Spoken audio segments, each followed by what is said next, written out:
at that time. Yep. Hello and welcome to Metra Tech Tip Solutions. It's Friday and today's Solution Day. Solution Day. Yeah, that's right. Yep, you had it. You were there. Yeah. So I'm Brent. I'm Adam. And here we are. Now, this week we talked about doing distribution with multi-resolution sources and displays. That's right. So this Friday, today, yes, what are we talking about, Adam? Well, today we are talking about our splitter scaler system that we have. So we have actually a few products. I know that the title of this one, we specifically talk about that right there, which is the CS-1X2HDMSPL5. However, but it's not the only product. It's not the only one in this SPL5 series that we have. So, and these two aren't the only two. Correct. These two are also not the only two. We have one more that's actually outside of this. Now I'm going to do a quick top down so they can see the products better. Yep. And I say that. There you go. There we go. You'll get there eventually. So so we actually have a total of 3 products. We're going to show off 2 of them today. We have the 1x4, which is with the title product for today's episode. Then we also have a 1x2 that we're going to show off today. And lastly, we have a 1x8 SPL5. So it's the Which is really good for churches, bars, yep, sports applications, small schools. Yeah. Something in places where you have lots of TVs, yes, that are possibly in different resolutions. So yeah, because they've been there for a long time. Yeah, exactly. So let's go ahead and open it up. Now, this is actually not the first time that we've talked about this piece. It's not the first time we've opened this box. Yeah, this is correct. However, this is the second time this is the first time that we're talking about it in relation to what we talked about on Wednesday. So we wanted to really talk about how this works with multi-resolution sources and multi-resolution displays. So while we're talking about that, I'm going to get into it and start taking it out and oh boy, like that. Can I say the big words? Yeah, you want to? You want to say the big words? Yeah. First thing you do is take styrofoam off the top. Take the styrofoam off the top. Yes. There you go. That's a big word. Yep, that's good. So it comes with a 5-volt, 1-amp power supply. Pretty straightforward power supply when it comes to HDMI And by the way, a very small one. Yeah, it is very small. I was really happy with how that turned out. So good power supply, 5-volt, 1-amp. And it is just a standard barrel connector on the 1x4 and the 1x8. However, on the 1x2, it is actually powered by a micro USB plug instead. So with when you get in here, universal power plug. Yep.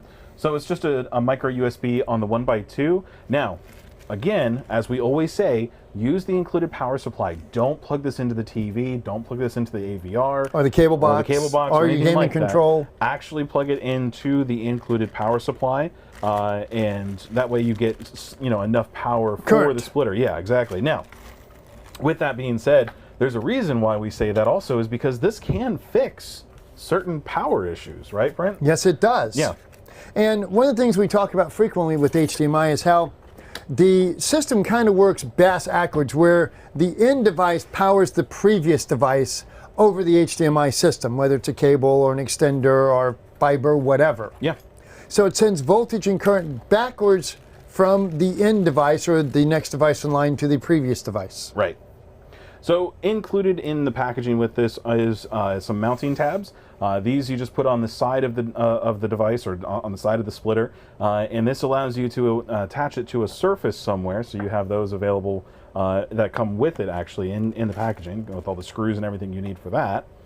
We'll go ahead and take out the unit itself, and that's the end of that box. So we'll get that out of the way. Here's your styrofoam packaging for you. Go ahead and take it out of this little piece here. All right, so here's the actual unit itself. Oh, also in the packaging as well is an included manual for it, a user manual. Now, with the user manual, this is actually one of those things where, again, we talked about last week our HDMI extender with the EDID selection. Mm-hmm. I recommend keeping this and reading it because at least once, because this will walk you through how to use the mixed auto and copy switch when you're out in the field. Because now, have you done a video on this? This video, basically. Oh, okay. And I asked because you've done so many videos now. Honestly, I don't remember if we have done an actual product video on this one or not. Maybe we should. So this here is the unit itself. We're going to get this stuff out of the way so you can get a good look at it here. So this is the unit here. It's pretty straightforward. On the back of it here, we've got the HDMI inputs and outputs. On the front of it, we have some LEDs that tell you some statuses and if it's powered on or not. We have a firmware update port. Very rarely is this going to be used. In fact, right now there is no firmware update available for this unit. We have our mixed auto and copy switch here in the front, and I'm going to talk about that here in a minute. That's the most important part, and which goes where on which port. Exactly. So on the back of it here, we'll go back over here again. We have our HDMI input over here. We have our 1, 2, 3, and 4 outputs. This is important for where each one is because we will use a specific output like Brent alluded to when we select our copy EDIT option on the front of it. This is your DC 5-volt input. You just simply plug your power supply in there and then you're good to go. Yeah, there is no on or off switch, which is the silliest thing in the world. Well, on a device like this, which is just a splitter, we have no need for it, so there's not really a whole lot of anything happening. Nope, you see them, but I don't understand it. Yep, so, okay, so let's talk about this switch, because this is honestly one of the biggest features of this system. Now, again, this is an HDMI 2.0 splitter, so it's capable of a full 18 gigs for its HDMI capabilities. It covers all of the HDMI 2.0 specs. Does it support HDCP 2.2? Yes, it does. Yes, it does. Yes, it does. And actually, that's a really important thing as well. So, Brent, how do we use the switch there on the front? I'm going to switch this back over here. This is interesting because every time I get that phone call, here's how I answer that. I'm going to transfer you over to Adam. I'm going to get you over to Adam. Because Adam remembers what all these buttons do. Here, I'm going to take a guess at this. Okay, go ahead. I'm going to take a guess at this. So we have mixed. Okay, let's start with mix is just a traditional standard. It's going to pick whatever the highest resolution is amongst all the TVs, highest common resolution. So if you have 1080p TVs in 4K, it's going to be 4K. Excuse me, 1080p. If you have a 720p set in the mix, as soon as you turn it on, everybody's going to 720. That's right. And this is the traditional way of doing a splitter, which is not good because as soon as you turn that one old TV on, everybody in the system's going to 720. It can also cause a problem with the source device because not all source devices listen to that device as to what it's outputting. Some devices are static, you set it and leave it alone. So if you were to plug in or turn on a 720p and you're watching 1080, maybe when you first turn everything on, it won't get picture at all. And in fact, there's a chance that you may not get picture on anything. Because it just confuses the heck out of the system. Now, if you want this to act just like a normal HDMI splitter, you can set it on the mixed. And if they're all the same televisions, doesn't matter. Exactly. It's there for you to use. It's one of those things, we like to give options to the dealers, to the integrators. It's one of those things where, did we have to include it? No, we really didn't. It was one of those things where it's probably never going to get used. However, in the case that it needs to be used, it's there. Personally, my philosophy is Adam's sitting around, how can I confuse people? Well, maybe a little bit. That's what I thought. Mostly, how can I confuse Brent? We all like a little bit of a challenge, right? I mean, how can I confuse Brent today? Well, for you, it's not that much of a challenge to confuse you. What day is it? Yeah. So the next option that we have is auto.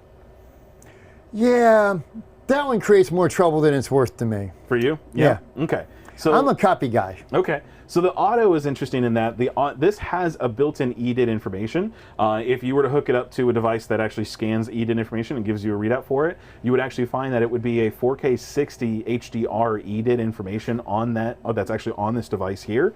So that way, when you plug it into a source device, it's going to trigger it to 4K 60. It's going to trigger 4K 60. It's going to think that this is the display. Now, that does not mean that it tricks HDCP into being the display.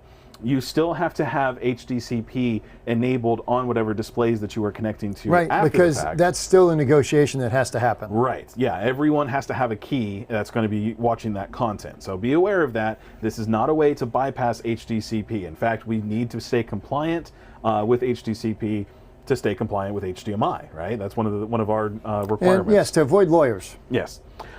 So, the auto, though, the really neat thing about auto is that, yes, it does give you a static EDIT to work with, but it starts the scaling capability of this splitter, right? Okay. So, what that means is that you can set this to auto, which means that the Apple TV, the Roku, the Oppo Blu-ray player, whatever it is that's plugged into this will say, oh, great, I'm connected to a 4K 60 I'm connected HDR to display. a real display. I'm connected to an 18 gig HDMI 2.0 display. That's what I'm connected to. Okay, here is that content, right?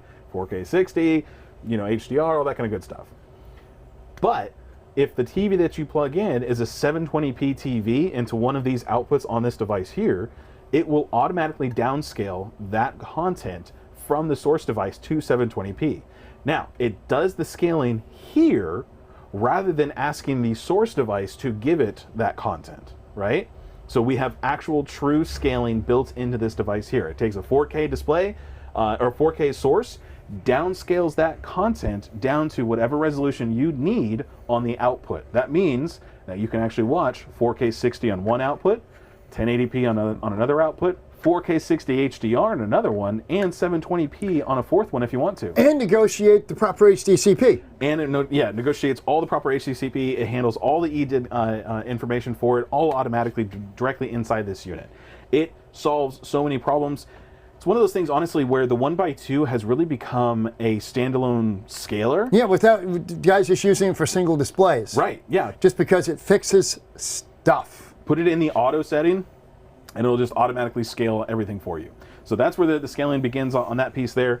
And that's where the auto comes into play. When you have a system where maybe all the TVs are 1080p, maybe you have it set to a matrix of some kind where some of the other outputs are 4K, so you want to keep that source as a 4K source, but whatever's connected to this one output that's going to this splitter is maybe a 1080p television, so you want to make sure that that content is still viewable on that television. That's where that kind of comes in and makes it work that way. So, but now copy. Now copy. Copy's a little different.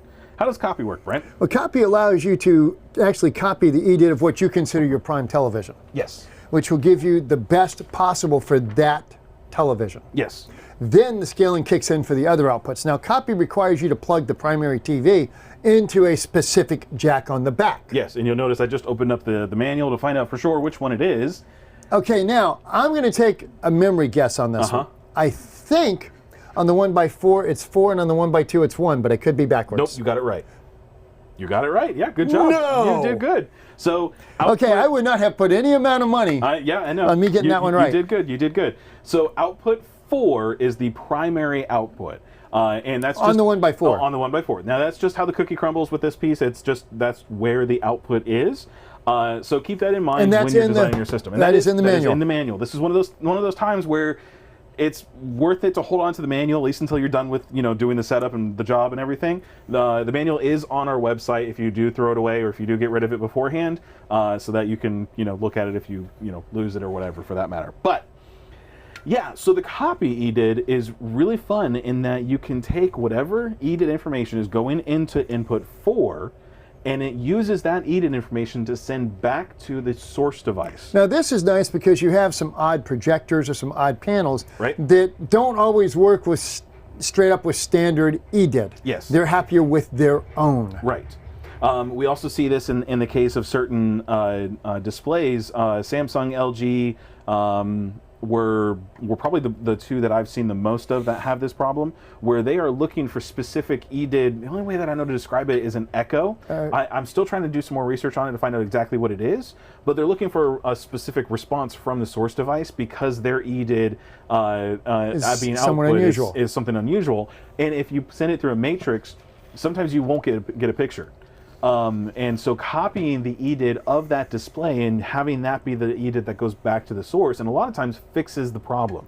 So even if it's not the primary display, if that's the one that's not working correctly, that's what you put there. That one. Yeah, exactly. You may want to and copy that's where that 1x2 one really comes in nicely. Yeah, especially on the matrices. So if you're running into that problem on the matrices, now our matrix has the ability to copy an EDID, which that does solve that problem, copying the EDID of that display and sending it back. But that's our matrix. But that's our matrix. So if you're not using our matrix and you're running into that problem, throw in one of our splitter scalers, the 1x2s, on that. Which is very, very reasonably priced. It really is. For what it's doing, I almost went to... we had legitimately looked at just making it as an in and an out. Yeah.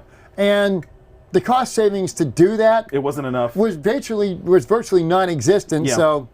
It would have been like $5 to the dealer in order for it to be and to have another SKU, it wasn't worth it. Yeah. So being able to copy that EDIT information is really handy in those applications. It's also handy in just the normal application that you would want to use it with, where you have a 4K 60 HDR display and then you have 3 other displays that are of lower resolutions. Varying often. And that's really important because it's not an upscaling, it's only downscaling. Right, Yeah. because we're not going to take 1080p and make it 4K. Correct. So it just means that if you start with 1080p content, it will downscale from 1080p down to something else. So if you're watching on a And 4K TV, as we 1080p have content, learned, yeah, actually 4K content on 1080p through that scaler looks better than 1080p native content. It looks pretty good. Now, one thing I can say about this system, I am very, very, very happy with this one.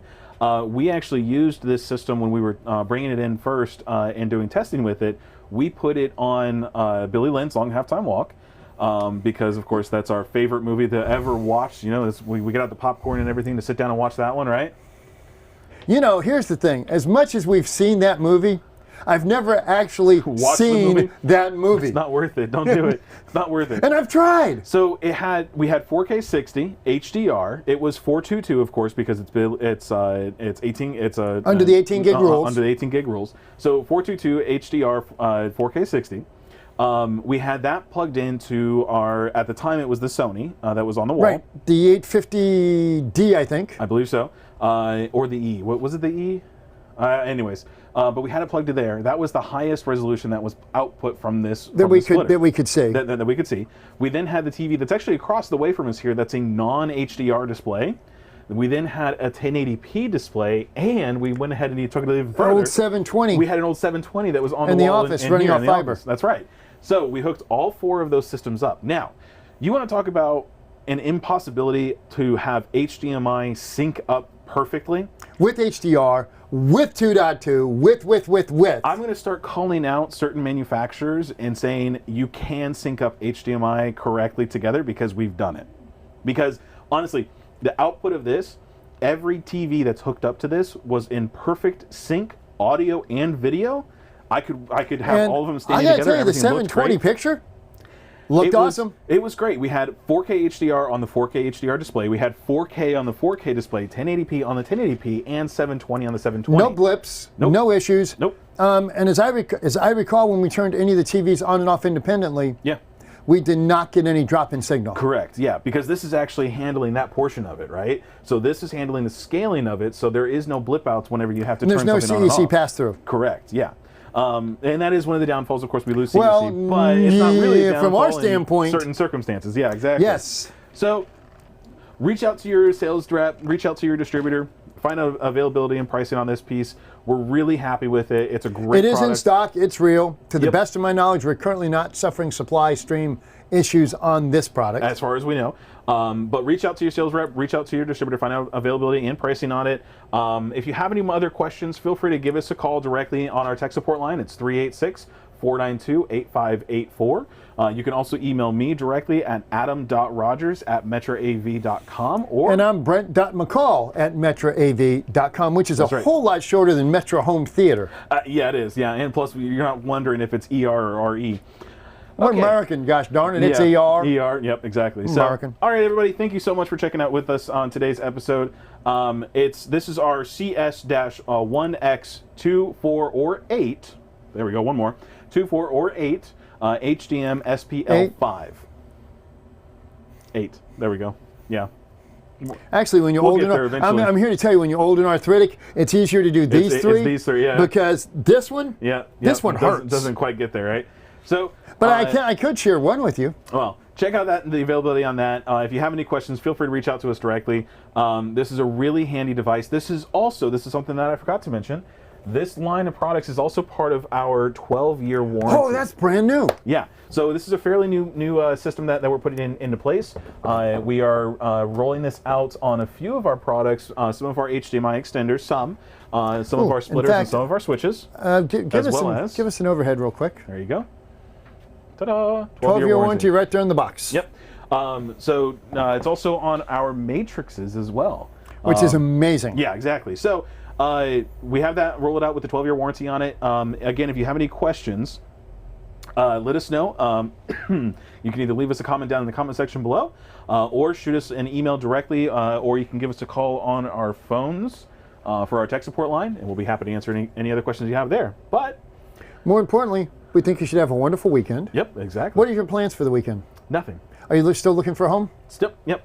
We're still out there looking, but it's honestly, it's kind of an adventure. We're having a fun time with I'm with sure you are. Adam is a classic example of what happens in America when you sell a house right now. It's sold in record time without preparation for a place to go. Well, it happens. So, but anyways, Well, it's happening to everybody. It is. But let's go ahead and sign off. We'll go ahead and I'm get Brent. this finished. I'm Adam.